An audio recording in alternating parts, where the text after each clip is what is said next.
this video, we're going to talk about why in Australia the Indian specialty chefs and cooks are always in demand and how you can be able to reach Australia with ease. Let's get into the video.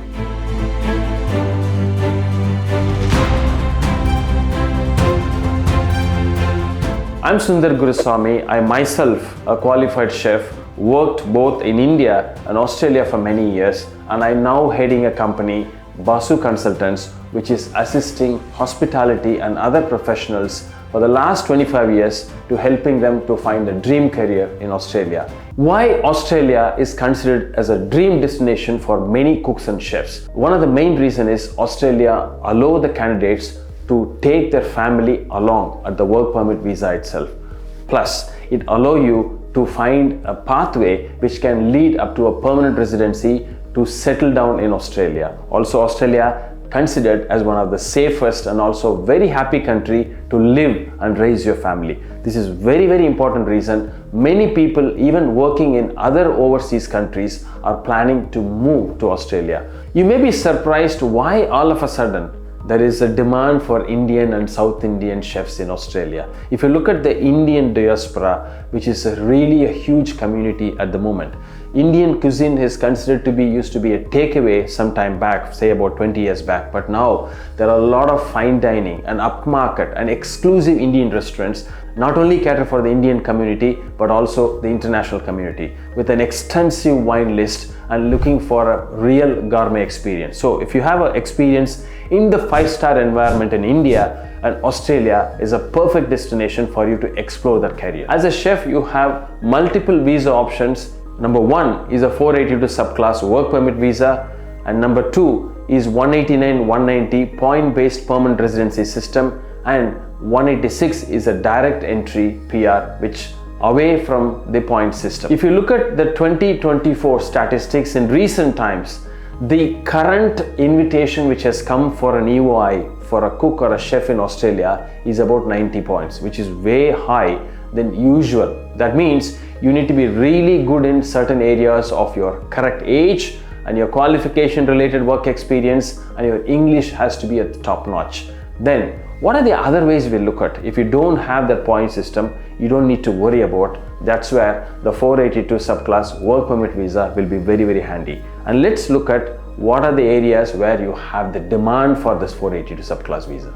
If you are a South Indian cook or a chef, you need to have at least 3 to 4 years of experience, hands-on experience in South Indian cooking. You could be specialized in South Indian breakfast dishes or South Indian thali, regional cuisines like Chettinad, Malgudi or Udupi, doesn't matter. The whole of South Indian cuisine is a fantastic cuisine and needs a lot of skill and expertise, and Australia looking for such chefs and cooks. Now let's come to the Indian curry chef. If you are an Indian curry chef, you should be very well versed, at least to have about 3 to 4 years of experience. Again, hands-on work experience, both in a la carte as well as bulk cooking. And many Indian restaurants looking as this is a basic requirement. And you need to know all the basic gravies, marinations, and a fine plating. That means if you have an experience in a contemporary plating standards, you have a very high demand in Australia. Let's say you are a tandoor specialty cook or a chef. You must be knowing all the kebabs, tikkas, and also the naan and other Indian breads, which is very important because you need to be hands-on tandoor chef. Many times people say, no, I know tandoor, I can handle tandoor, but I haven't worked for the last 2 to 3 years. So that doesn't work. So you must be really hands-on and you must be well aware of all the marinations. Also, if you have an additional knowledge and experience about some curry, that multitasking will be very handy if you are a tandoor chef looking for Australia. Now let's talk about a very high demanding and exclusive area, the halwai chefs and cooks. There is a tremendous need for you in Australia. What are the things you need to know? Of course, you need to know majority of the Indian sweets and savories. Plus, if you know a little bit of knowledge and hands-on experience about the Bengali sweets, then your demand is very high. One of the very important thing which I want to point out is the English requirement is must, because what we have found that many halwai chefs and cooks are very good in their skill, exceptionally well, but they struggle on their language skills. So if you are working in a hotel environment and you're specializing in halwai and your English is good enough, you are able to communicate in English, I'm sure that you have a fantastic dream career in Australia. And if you like to know that what are the prerequisites you need to go through to become eligible to apply for Australia, one of the things is the skill assessment. Australian government insists that you need to apply to an assessing body in Australia and assess your skill both on documentation wise, on the technical skills, and get an equivalency certificate, and that is mandatory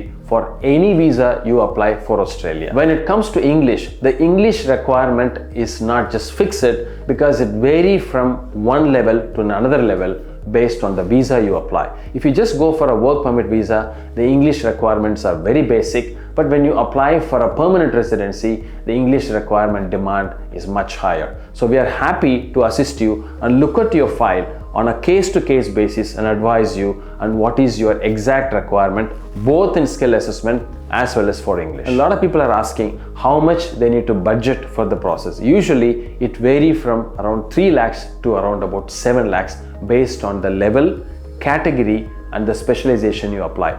This is including the immigration department application fee, the skill assessment fee, also the professional fee for handling your visa application. So based on the category and the level, the budget will vary, but we are very happy to look at your file and exactly which category and level you will be fitting in.